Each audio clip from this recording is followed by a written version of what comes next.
The Senate Foreign Relations Committee this week passing a resolution to authorize U.S. military action in Syria. Kentucky Senator Rand Paul has been a leading critic of the president's plan, and he joins us now from Bowling Green, Kentucky. Senator, welcome back. Good morning. You just heard the White House Chief of Staff. Let me ask you, what's your vote count? Will the resolution authorizing the use of force pass the Senate? Will it pass the House? You know, the most difficult obstacle they have to overcome is that if we go in on the side of the rebels, we'll be going in on the side of al-Qaeda. And most of us think we've been fighting al-Qaeda for 10 or 12 years now. So it's a hard obstacle, or a big obstacle to overcome. They may overcome it in the Senate if it becomes a partisan vote. Everybody's trying to say this isn't Iraq, but it also isn't a good situation when we're going in allied to al-Qaeda. I don't know if it'll pass in the House, though. I really have my doubts about whether it passes in the House.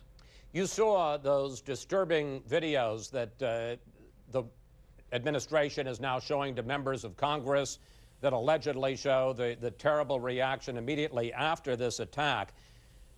Could the president say anything Tuesday night, Senator, that would change your mind? Well, the interesting thing is when I see the horror of those attacks, my first impulse is that whoever would order that deserves death.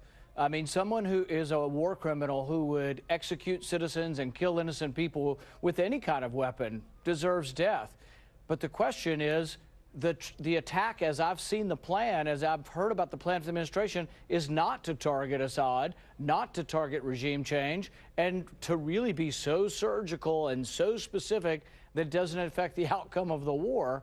And so really, all the horror of these attacks would mean that you would want to do something about them. I don't think we're going to do anything to Assad for doing these attacks, and I think it's more likely that the chemical weapons could become freed and go about between the rebels or into al-Qaeda's hands if we destabilize Assad. Let me ask you about another new development just today. Secretary of State Kerry says that the administration will consider the French suggestion to go back to the UN Security Council and wait for the weapons inspection report there.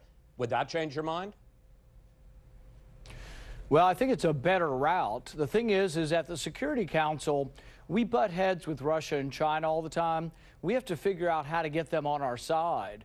Russia has said repeatedly that they're against chemical weapons use, and they've signed the treaty to ban. So I think really if we could convince them that this was perpetrated by Assad, and if the Russians and the Chinese and the Security Council were on our side, it could potentially change the outcome here. But as you know, Russia has a tremendous real politic interest in Assad staying in power. He's a close ally of theirs. Let me ask you a different question. Earlier this week, you suggested that you might take to the Senate floor and engage in a standing filibuster, as you did on the drone attack. Here's what you said. Whether there's an actual standing filibuster, I've got to check my shoes and check my ability to hold my water, and we will see. Then, sir, you seem to back off that. If attacking Syria is such a bad idea, why not take to the floor for 10 or 12 hours and engage in another standing filibuster? Well, the filibuster can delay temporarily a vote, but it cannot put a vote off forever. It can be used to get something you want, and so filibustering to try to get an amendment to a bill is sometimes worthwhile. Filibustering to try to get information from the administration is worthwhile, but can't ultimately defeat the resolution.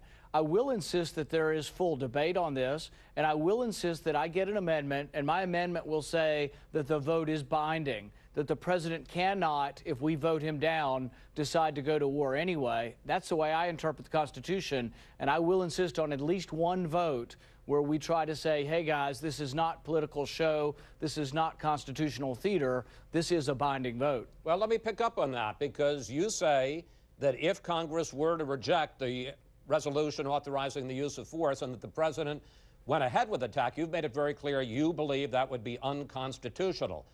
If that's the way it plays out, absolutely. Congress votes no, the president acts, would you support impeaching this president? Well, you know, I think there are different ways you look at constitutionality of things because we debate them, often with good people on both sides. Sometimes things go through the courts. But he has already been proven to try to go above the law in many instances, trying to appoint people in recess. There are several instances trying to amend laws after the fact where I think he's taken on extra constitutional powers. Whether you impeach someone is a different question and is obviously a very big one. So I wouldn't make a judgment on that. But I would say that the Constitution was intended to let Congress initiate war and the president execute war. And I don't think any of that's changed. In fact, the War Powers Act reinforces that. It's Congress's role to initiate war, the president's role to execute it. Let's discuss some of the deeper policy issues involved here. During the Senate Foreign Relations Committee hearing this week, you had quite a back and forth with Secretary of State John Kerry. Here's one exchange. If the United States of America doesn't do this, Senator, is it more or less likely that Assad does it again? You want to answer that question? I don't think it's known. Senator, it's not unknown. If the United States of America doesn't hold him accountable on this with our allies and friends, it's a guarantee Assad will do it again. A guarantee. Senator, the White House says that's the basic question. If Congress votes no, won't Assad, won't Iran, won't North Korea, won't the rest of our enemies in the world see it as a signal that they can defy the international norms and go ahead and develop weapons of mass destruction? No, I think it is unknown. I think there's a chance that he is more emboldened if we do attack him. For example, what's the worst case scenario? The worst case scenario is that the stockpiles of sarin gas begin to move about the country, and maybe they go to Hezbollah and they go into Lebanon and become more of a threat to Israel. I think that is more likely to happen if we attack Assad than if we don't attack Assad. With regard to North Korea, I think the North Koreans know and should know absolutely if gas or conventional weapons were used on our troops ever, that there would be an overwhelming response against them. They're completely separate situations. Here's the thing is, this administration won't even react when Americans are killed in Benghazi. They've done absolutely nothing. And so here's a situation in Syria that doesn't involve Americans and they want to get involved. To me, they've got it backwards. You wrote an article looking at another aspect of this. You wrote an article in Time magazine this week in which you said the following: war should only occur when America is attacked, when it is threatened, or when American interests are attacked or threatened. The question I have, sir, is there no place for humanitarian issues in the Rand Paul doctrine? What about Rwanda? What about Kosovo? What about in World War II, the Nazis exterminating the Jews? Is there no case where President Paul would say, we need to get involved militarily to stop that? You know, I consider myself to be a realist when it comes to foreign policy. We look at every individual situation and you have to assess the facts. And then there's the process. How does war begin? It's initiated by Congress. So really Congress, the people's representatives, we look at every individual situation. And I wouldn't say there's absolutely no case to get involved, but I would say that typically America has to be involved or American interests have to be involved. We have a lot of allies in the Middle East, Turkey, Israel, Jordan. A lot of those come into play when we decide whether or not to get involved. But the thing is I think if we get involved in Syria, it's more likely to be unstable or to create instability. One of the big things is the administration has admitted that they would use ground troops if the chemical weapons are threatened to be moved. And they also have admitted it would take 75,000 American troops to secure these chemical weapons. So my question to the administration is, if you bomb Assad, is it more likely or less likely that the chemical weapons will become unsecured and they could go into rogue elements such as al-Qaeda, which is fighting with the rebels against the Assad government? Senator, I want to get into one last issue with you. There is clearly a split inside the Republican Party now between the so-called interventionists like John McCain, Lindsey Graham, and then on the other side, people like you who they call isolationists. Where's the future of the party?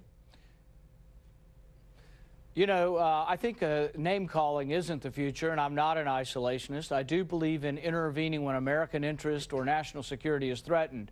What I would say, when you talk about who's winning this battle, talk to any American. I was in the airport yesterday, and I talked to the father of a son who's on an aircraft carrier over there now and whose nephew was burned severely in the Iraq War, and his words were to me, stand up and fight them on Syria. We should only go to war when we have to.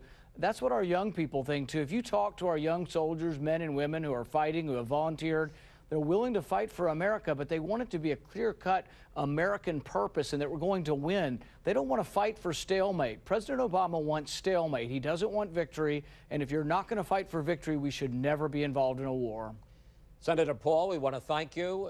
Thank you for talking with us. It's always good to talk with you, sir. Thank you.